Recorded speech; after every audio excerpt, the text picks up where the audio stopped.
अभी रुकना, पहले मैं बोलता ना।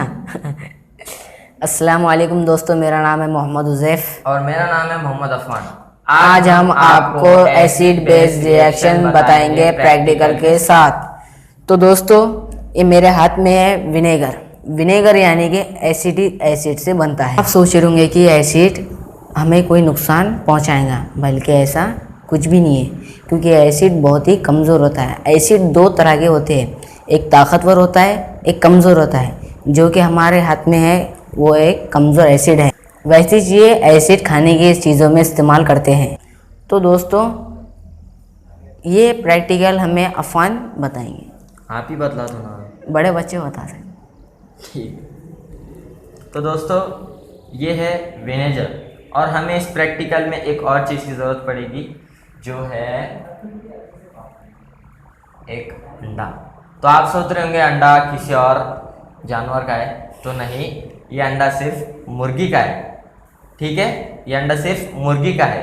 तो दोस्तों, इस अंडे को हम सबसे पहले कांच के गिलास में या फिर कोई भी गिलास में रख देते और इसमें विनेगर यानी एसिटिक एसिड को डालते। ठीक है दोस्तों, तो इस अंडे में हम विनेगर यानी एसिटिक एसिड को डालते हैं। तो ये हमने विनेगर में अंडे को रख दिया। तो दोस्तों, अब आप सोच रहे होंगे कि इस अंडे में से बच्चा बाहर निकल आएगा, लेकिन ऐसा कुछ नहीं है, बल्कि इस अंडे का हम प्रैक्टिकल देखेंगे, वो भी 48 घंटों के बाद। ठीक है दोस्तों, तो इस अंडे का प्रैक्टिकल हमें कब मिलेगा? 48 घंटों के बाद। दोस्तों, अंडे के साथ क्या होगा ये तो हमें 48 घंटों के बाद ही पता चलेगा। लेकिन दोस्तों, आप एक बात गौर कीजिए कि अंडे में से बुलबुले बाहर निकल आ रहे हैं। ठीक है, तो ये बुलबुले इसलिए बाहर निकल आ रहे हैं कि जब हमने अंडे को एसिड के अंदर डाला तो अंडे में बेस होता है, और बेस और एसिड के रिएक्शन की वजह से, अंडे के बेस और एसिड के रिएक्शन की वजह से उसमें से कार्बन डाइऑक्साइड खारिज हो रही है, और ये बुलबुले कार्बन डाइऑक्साइड के ही है। तो दोस्तों, मुलाकात हुई 48 घंटों के बाद, लेकिन हमारे दोस्त उज़ैफ आज नहीं हैं, उनके बजाय हमारे दोस्त मोहम्मद बिलाल हमारे साथ है।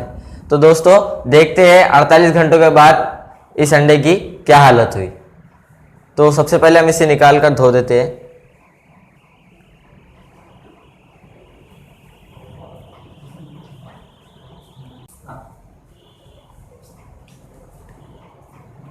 तो दोस्तों, देखिए ये अंडे के साथ क्या हुआ। देखिए कितना नरम हो चुका है, और ये कितना ऐसा दब रहा ये है। अंडा है, ये ऐसा कैसा हो गया? ये इतना नरम कैसा हो गया है? ये टप्पे भी खा रहा है। बिलाल, आपने अब वो अंडा तो फोड़ दिया, वो बीकर में दूसरा अंडा रखा हुआ है, वो लेकर आओ। ये लो तो दोस्तों, आप देख रहे हैं कि अंडा उसी तरह का अंडा है, जैसे कि वो जैसे नरम था, ये भी उसी तरह नरम है। हमने वो अंडे के साथ एक और अंडा भी रखा था, जिसकी वजह से आपको दूसरा अंडा देखने मिल रहा है। तो दोस्तों, मैं आपको बतला दूं कि ये अंडे की हालत कैसे हुई। तो दोस्तों, ये हमने विनेगर में इस अंडे को रखा था। विनेगर में एसिटिक एसिड मौजूद होता है, और जो अंडे के ऊपर जो कवर होता है वाइट कलर का, उसमें कैल्शियम कार्बोनेट मौजूद होता है, और एसिटिक एसिड और जो कैल्शियम कार्बोनेट होता है उसमें एक बेस होता है। एसिटिक एसिड और बेस की वजह से जो रिएक्शन होता है, तो उसकी वजह से अंडे की ये हालत हुई। तो दोस्तों, कैल्शियम कार्बोनेट और एसिटिक एसिड के अमल से कार्बन डाइऑक्साइड खारिज होती है। जैसे कि आपने देखा कि जब हमने एसिटिक एसिड में अंडे को रखा था तो उसमें से बुलबुले निकलकर बाहर आ रहे थे, इसीलिए अंडे की ये हालत। अरे अफान, जरा 1 मिनट बताओ। अरे ये देखिए कितना नरम नरम दिख रहा है। देखिए देखिए कितना नरम दिख रहा है ये। अब इसे मत फोड़ देना। इसे तो तुम्हारे सर पर ही फोड़ूंगा, अरे क्यों? वरना लोग समझेंगे कि ये बॉईल किया हुआ अंडा है।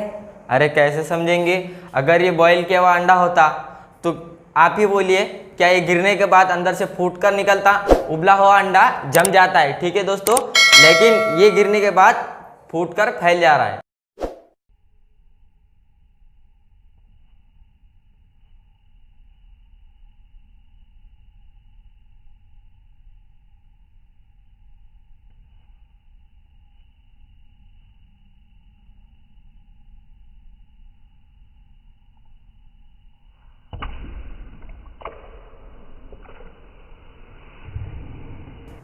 तो दोस्तों मिलते हैं अगले लेक्चर में। हमारे इस चैनल पर बने रहिए और ऐसे ही अच्छे अच्छे वीडियो देखते रहिए। अस्सलाम वालेकुम। तो आप सोच रहे होंगे कि इन छोट हमारे रुक जा 1 2 3 स्टार्ट। तो आप सोच रहे होंगे कि ये एसिड रुक जा यार, क्यों गलत रहा। ये तनम कैसा हो गया है? ये टप्पे भी खा रहा है। मतलब पहले समझाया था सर इतनी ऊपर से छोड़ा सर ने दे जी मैं बोलती हूँ। सर